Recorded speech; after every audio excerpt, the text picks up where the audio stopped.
Hello chers élèves, nous poursuivons notre cours sur les fonctions affines et nous allons parler d'une propriété bien importante et utile qui nous permettra de déterminer l'expression d'une fonction affine. Alors, il s'agit de la proportionnalité des accroissements comme vous pouvez le voir écrit ici. Alors on va essayer de comprendre ce que tout cela signifie. On a une propriété, a et b sont deux nombres relatifs, f est une fonction affine, donc f on peut l'écrire f de x égale ax plus b. Et donc, voilà la propriété. Pour deux nombres distincts x1 et x2, donc x1 et x2 c'est n'importe quel nombre, eh bien il y a cette égalité qui sera toujours vraie pour une fonction affine. F de x1 moins f de x2, c'est égal à a facteur de x1 moins x2, ou dit autrement, en fait, c'est une égalité qui nous permet de déterminer le a qui se trouve dans la fonction affine. Donc il suffit de faire f de x1 moins f de x2 sur x1 moins x2. Alors, qu'est-ce qu'elle signifie cette propriété? En quoi elle est comment on peut la comprendre? Alors, là ici, je vais faire, juste pour que vous compreniez un petit peu de quoi il s'agit, je fais un repère. On va dire que là, cette droite-là, c'est l'expression de ma fonction affine. Alors, la propriété, qu'est-ce qu'elle dit? Elle dit que quels que soient les points que je vais prendre ici, sur la droite, quels que soient, alors je vais prendre ceux de là par exemple, si je fais l'abscisse d'un point, par exemple celui-ci, l'abscisse il est l'ordonnée, pardon, l'ordonnée de ce point-là c'est ici, l'ordonnée de ce point-là c'est ici. Si je fais, si je regarde cette distance ici, que je la divise par la différence des abscisses, autrement dit là, je le fais comme ça, la différence des abscisses elle est ici, c'est cette longueur-là, quels que soient les deux points que je vais prendre, si je fais la longueur qui est ici, donc la différence des ordonnées, divisée par la différence des abscisses, je dois forcément trouver le même nombre. Il y a proportionnalité entre les deux. C'est pour ça que le a de notre fonction affine, f de x égale ax plus b, on peut le déterminer comme ça. Alors j'imagine que c'est encore un petit peu flou tout ça pour vous.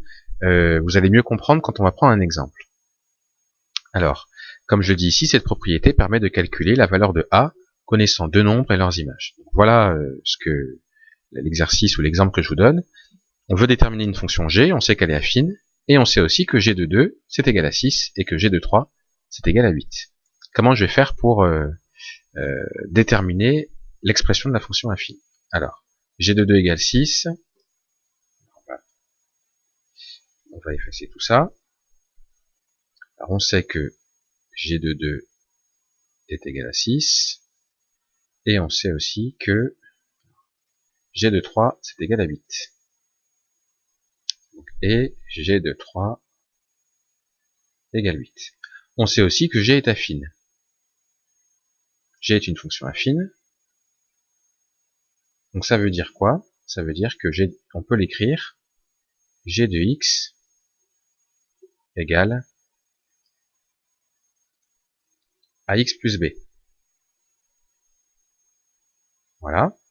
Maintenant, ce qu'on peut faire, c'est déterminer le a. Donc la formule nous dit que, on la reprend, quel que soit le point x1 et x2, f de x1 moins f de x2, divisé par x1 moins x2, ça nous donne le a. J'ai mon x1 et mon x2 en quelque sorte, puisque je sais que g de 2 égale 6 et mon g de 3 égale 8. Donc je peux écrire que g de 2 moins g de 3, là mon x1 et mon x2 c'est 2 et 3, divisé par 2 moins 3. J'applique la formule. Là c'est mon x1, là c'est mon x2. Alors, g de 2 je le connais, c'est égal à 6. G de 3 qui est ici, je le connais, c'est égal à 8. 6 moins 8 divisé par 2 moins 3, ça fait moins 2 divisé par moins 1, et moins 2 divisé par moins 1, c'est égal à 2. Donc là, j'ai trouvé la valeur de a. Je peux donc dire que g de x, c'est égal à 2x plus b. Bon, b, je ne le connais pas encore, et on va essayer de déterminer à quoi est égal le b. Comme ça qu'on déterminera complètement ce qu'est la fonction affine. Alors, là, je peux utiliser ou cette égalité-là, ou alors celle-ci, pour déterminer mon B. Alors, par exemple, j'utilise la deuxième. Je sais que G de 3, c'est égal à quoi? G de 3, c'est comme si je remplaçais donc mon X par 3. Donc ça fait 2 fois 3 plus B. Mais d'après l'égalité ici, G de 3, c'est aussi égal à 8. Donc je fais en fait une équation. 2 fois 3 plus B est égal à 8. Donc 2 fois 3 c'est égal à 6, plus B, il se ressemble à le 6 et le B mais c'est pas pareil, est égal à 8. Et donc mon B, il va être égal à 8 moins 6, c'est-à-dire 2. Qu'est-ce que je peux en conclure? Je peux en conclure que ma fonction, donc